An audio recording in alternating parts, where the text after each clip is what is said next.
dan mereka adalah orang yang paling baik hatinya, yang paling bersih hatinya, yang paling suci hatinya.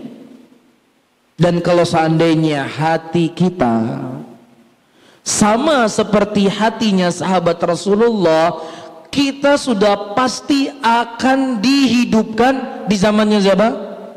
Di zaman Rasul, sudah pasti.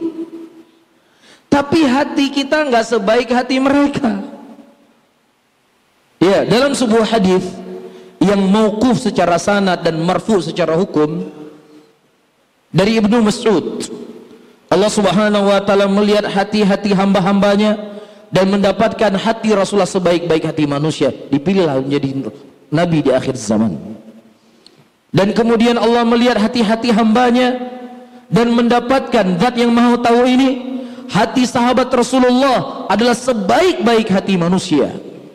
Kemudian dipilihlah mereka menjadi sahabat Rasulullah. Kita nggak masuk pilihan itu, nggak masuk kita. Dan itu sebagai bentuk kasih sayang Allah kepada kita. Itu sebagai bentuk rahmatnya Allah kepada kita. Karena kalau kita hidup di zaman Rasul, ya, kita jangan terlalu pede menganggap kita akan bersahabat dengan Rasul. Ya, kalau nggak seperti Abu Bakar As-Siddiq, ya level-levelnya Abu Hurairah lah saya. Iman-iman seperti kita ini sering saya sampaikan, kalau hidup di zaman Rasul, mungkin kita akan bersahabat dengan Abu Lahab, bersahabat dengan Abu Jahal. Para sahabat Rasulullah SAW, darah siap mereka pertaruhkan untuk menyambut seruan Nabi Muhammad SAW. Nyawa siap mereka hilangkan untuk menjaga agama ini.